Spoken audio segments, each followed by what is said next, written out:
Meus maiores arrependimentos como mestre. É isso que eu vou dividir com vocês no vídeo de hoje, para que vocês pelo menos não cometam esses erros.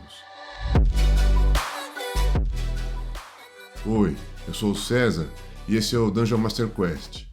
Eu estou sempre procurando melhorar meus jogos de RPG ao máximo e aqui no canal eu divido com vocês as coisas que eu aprendo. No vídeo de hoje eu separei aqui, coisa que eu nunca tinha falado para ninguém antes, os meus maiores erros, as coisas das quais eu mais me arrependo como mestre, com o objetivo de evitar que vocês façam a mesma coisa. Se vocês assistirem tudo até o final, vocês vão poder analisar e ver se tem algum desses comportamentos aí que eu cometi, que eu tive, que você faz aí na sua mesa. Eu vou contar para vocês como é que eu me senti e como é que a coisa se desenrolou na mesa mesmo, para contar porque é que foi ruim. Aí você vê se você concorda comigo ou não. Se você gosta desse tipo de conteúdo, se inscreve no canal, ativa as notificações, assim você não perde nenhum vídeo. Beleza, bora lá, vamos lá pro conteúdo. O primeiro, e esse aí é o mais recente, foi de adicionar regras extras em um sistema complicado.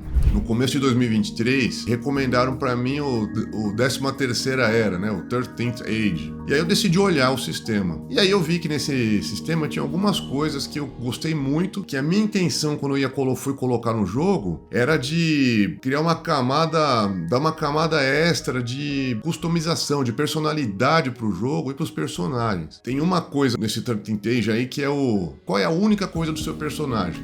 Os exemplos que ele deu lá foi: você é um anão, mas você é o único anão da guarda élfica. E aí ele parte da premissa que se o jogador fala uma coisa dessa, ela passa a ser verdade no mundo. Tem uma outra coisa no sistema que tem uns patronos. Podia fazer um paralelo com divindades, mas eles não são divindades. Então o jogador pode escolher se associar positivamente ou negativamente a alguma dessas ou mais de uma entidades. No jogo, como é que isso se traduziria? O cara se associa lá à entidade furtiva, meio do ladrão. Então aí ele precisa invadir um lugar, o jogador precisa invadir um lugar. Na hora que ele vai invadir o lugar, ele pode, pelo fato dele ter uma associação, ele ser um favorecido dessa entidade, ele poderia dizer algo como: eu fui tentar abrir a porta, mas por descuido de um dos guardas, ela estava destrancada e eu entrei. Então ele poderia fazer isso e dar uma cartada no jogo. E a minha intenção quando eu coloquei isso no jogo era para criar situações que pudessem me surpreender na história. E o que deu de errado? Estamos jogando quinta edição, estava nessa época. Ele é um jogo com muitos parâmetros, muito parametrizado, ele já é complexo por si só. Eu colocar esse lance extra no jogo aumentou a complexidade, e além de aumentar a complexidade do jogo com interrupções do tipo, eu posso usar o meu poder do Deus aqui para isso, e aí os jogadores ficavam usando isso mecanicamente e mais em específico no combate. Você dá um negócio da mão do jogador, ele vai tentar tirar um benefício mecânico. Teria que ser um sistema completamente diferente. Essa aí não deu muito certo, eu me arrependi muito, porque isso aí carregou quase a campanha inteira e na prática só gerou interrupções na hora do combate, e isso acabou influenciando uma outra coisa que eu vou falar daqui a pouco aí, que foi ruim pra caramba também. Se você tá gostando do vídeo até agora, dá um like no vídeo, me ajuda muito. Outro arrependimento foi o de tentar prever todos os desdobramentos do jogo na hora de planejar. Eu ficava tentando prever todos os desdobramentos de determinado curso de ação dos jogadores no momento da preparação. Esse hábito ruim aí começou, meu começo mestrando. Tinha uma coisa que eu não vejo mais hoje, mas tinha uma loja que chamava Tiragem, que era mais ou menos perto da minha casa, que todo sábado tinha jogos lá. Então era muito legal ir lá, e eu conhecia os outros mestres e jogava. E era isso que eu usava de referência para fazer, isso é uma aventura legal, isso eu não acho legal. Então tinha os mestres que eu considerava os melhores mestres, e tinha o cara que foi o primeiro cara que eu joguei RPG, que é o Rodrigo Ovelha. Foi por causa dele que eu fiquei viciado no RPG, e o jeito que ele mestrava para mim se tornou o benchmark, e eu queria replicar aquilo. Na hora que eu tava jogando na mesa, a sensação que eu tinha é que eu sentia de verdade que eu podia fazer tudo. Esses caras aí não tinha uma coisa que a gente falasse que a gente não ia fazer que não era muito legal e que não acontecia um monte de coisa diferente. Nunca parecia que a gente era obrigado a seguir um rumo só. Eu queria muito conseguir fazer isso na minha mesa. Como eu fazia isso? Na hora que eu sentava para planejar, eu ficava imaginando, partindo do ponto de onde os jogadores estavam da última sessão, todas as possibilidades de caminho que eles poderiam tomar a partir dali. Aí eu olhava no mapa e pensava, bom, se eles forem para cá vai ter isso, isso, isso, e começava a detalhar o lugar. Aí, se ele fosse em outro lugar, detalhava em excesso o lugar e assim por diante. Dá para perceber porque que isso é uma ideia ruim, né? Eu gastava muito tempo fazendo e eu começava a me estressar. Gastei tempo planejando coisas que não importavam porque eu não conseguia prever, não conseguia ter um entendimento do que realmente importava no jogo. E pior, chegava na hora do jogo, os jogadores às vezes, eu falando, pode fazer o que vocês quiserem. Claro que eles iam fazer uma coisa que eu não previ, é óbvio. Em vez de desenvolver a habilidade de improviso, eu fiquei tentando planejar tudo. Mais um arrependimento. Esse demorou para aprender um pouco também. Eu achava que eu tinha que descrever e jogar todas as cenas que estivesse acontecendo no jogo. E eu incluo as cenas inúteis, cenas que não dão valor para a história. Quando eu digo assim, o que tem valor é o que vai mover a história para frente ou que vai ter um desafio, alguma coisa legal, onde vai ter jogo de verdade. Não o caminho que os jogadores vão fazer da porta da taverna até a porta do porto. Não precisa descrever isso, não precisa jogar esse negócio. Eu não usei isso ainda, mas eu tô pensando até em... Se eu percebo que os jogadores precisam fazer compras, né, e tá entre sessões, mando mensagem pros caras no grupo lá e falo, vocês querem comprar alguma coisa? Me fala o que vocês querem aí, já chega, já comprou, só desconto o ouro da ficha e vamos jogar. Você tá pegando o tempo do seu jogo, tá gastando energia mental pra ficar imaginando o que tá acontecendo, descrevendo e às vezes até improvisando, assim, que pode até ficar uma cena interessante, mas que muito provavelmente vai ser inútil. Não tá levando o jogo pra frente, não tá agregando valor nenhum. O combate da quinta edição já vai consumir um tempão da sessão. Pensa que se você for um editor de filme, todas as escolhas que o editor fez estão na tela. Então se tá na tela, ou se você tá falando, o jogador vai achar que tem importância aquilo, né? Tipo, talvez seja importante. Eu me arrependo de ter feito isso. Hoje eu penso bastante no que eu vou falar, né? Eu tenho um lance que chama de apontar a câmera, né? Eu aponto a câmera para onde importa. Corta tudo que for desnecessário e deixa só o que for interessante, cara. O que for de fato necessário, que for trazer valor pro jogo. E essa agora tem a ver com o que eu falei antes, é na hora de planejar, não prestar atenção no ritmo do jogo. É por isso que eu gosto tanto do livro do The Return of the Lazy Dungeon Master. Esse livro deu um framework para planejar que é muito bom, cara, que você consegue se organizar melhor. Na hora que eu estava planejando, eu imaginava o que ia acontecer de uma forma bastante abstrata, como eu já falei antes, né? Tentando planejar tudo. Então vai ter o começo, quanto tempo tem que durar essa cena, e quando eles decidirem engajar na próxima cena, quanto tempo você vai gastar nessa próxima cena. E não só isso, lembrando de distribuir o holofote para todos os jogadores, senão um acaba jogando mais do que o outro, aí acaba sendo chato para o jogador. Não tá para você controlar por completo, mas é uma boa ideia você prestar atenção nisso. E sem prestar atenção no ritmo do jogo, ou seja, quanto tempo tem que demorar, identificar quando a cena acabou, quando é o momento de mover para frente, né? Se você não levar em consideração o ritmo da sessão, o tempo de cada uma das cenas, você não consegue se planejar adequadamente. E o jogo acaba ficando, por vezes, moroso. Uma cena se estende demais. Outro arrependimento é demorar para dar clareza para os jogadores quais são as opções e objetivos que eles têm no momento. É uma boa ideia você não interferir, né? Não ficar dando sua opinião sobre o que deveria ser feito, que isso é um negócio que eu não gosto, né? Que é conduzir os jogadores para algum caminho ou dar a impressão de que é isso que você quer fazer. Então eu não falava nada, mas todo mundo, principalmente agora que eu tô mais velho, meus jogadores também, e mesmo que você seja jovem, você tem os seus problemas da sua vida, suas preocupações. Não dá para lembrar de todas as coisas do jogo, né? Por isso que eu tomo notas, porque senão eu mesmo me esqueço. E eu acho que não tem problema nenhum enquanto você tá de uma cena para outra ou no começo do jogo, você lembrar, ó, o último objetivo que vocês pegaram era esse, e a sua busca para resolver esse objetivo foi ir para esse lugar, que abriu essas opções que vocês estavam considerando explorar. Fala para os jogadores, dá clareza de quais são os objetivos deles. As pessoas não são obrigadas a lembrar de tudo, mas se você acha, me diz aí nos comentários aí.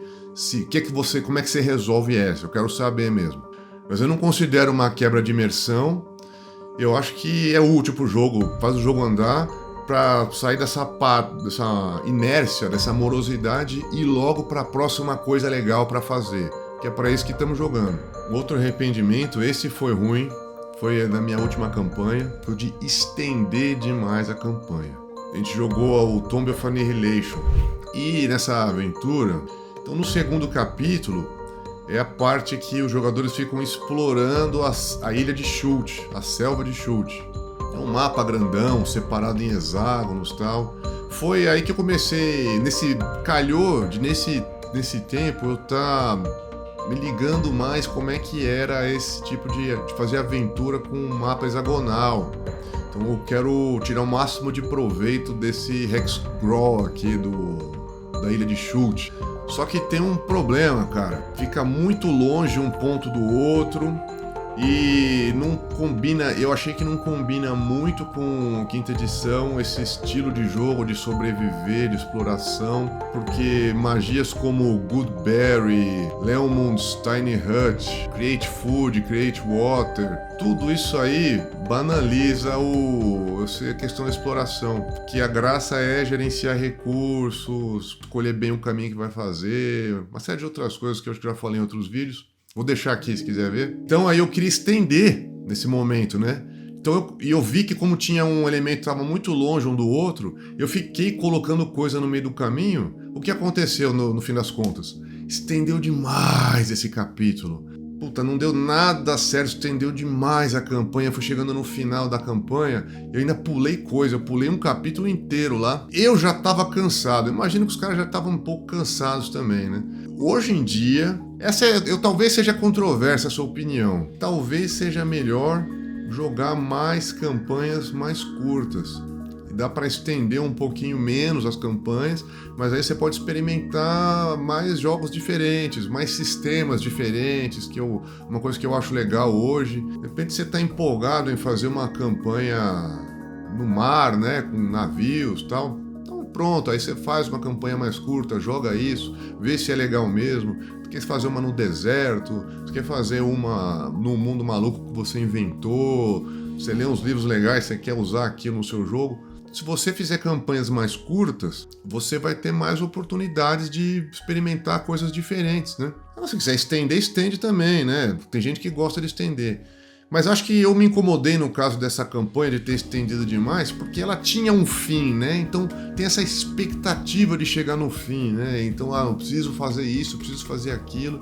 Então eu acho que eu cansei um pouco desse tipo de campanha. Mas a impressão que eu tenho é que é muito mais legal o jogo ir se desenvolvendo organicamente, os vilões irem se desenvolvendo organicamente, os objetivos irem aparecendo motivados pelos jogadores. Então você não controla nada, cara.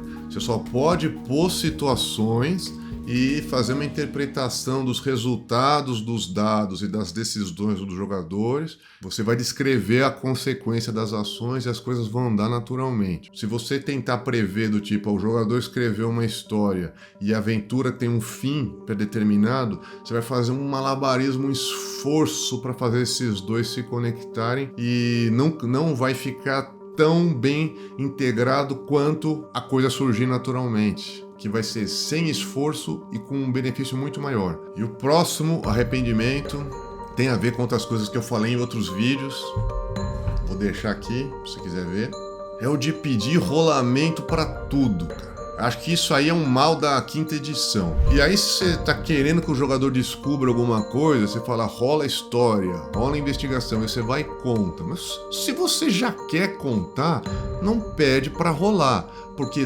toda vez que você pede para rolar, você está convidando o caos para a sua mesa. Rola, não sei o que vai acontecer.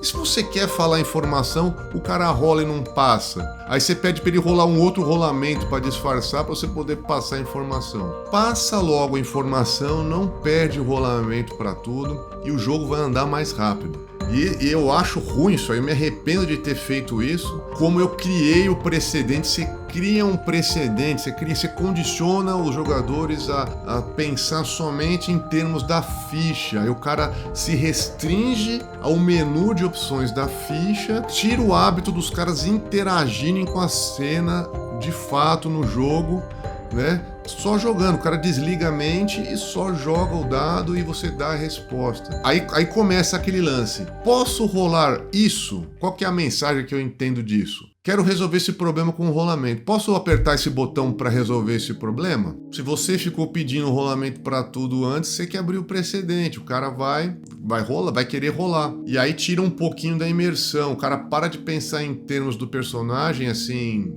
da ficção, e passa a pensar em termos puramente mecânicos. E eu acho que isso aqui é uma opinião também, né? De repente você não concorda comigo, mas eu não gosto dos skills, cara. De verdade eu não gosto, cara. Pra mim não tinha que ter. Quando você olha a ficha, aí você vê aquele monte de skills, você pensa, nossa, quantas opções eu tenho. Eu já penso que é o exato oposto. Quando coloca aqueles skills ali, parece que ele tá restringindo tudo que você pode fazer ao que está nesse menu.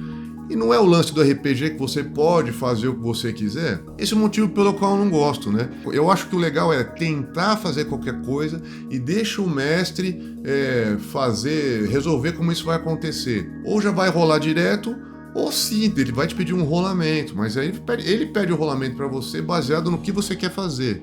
Então meu arrependimento foi esse, ficar pedindo rolamento para tudo. Foi ruim, cara. Me diz nos comentários aí o que é que vocês acharam disso. Vocês concordam com minhas opiniões? Não concordam? Se você gostou do conteúdo, se inscreve no canal, ativa as notificações, compartilha com algum amigo seu que pode tirar proveito disso também. E muito obrigado e até a próxima.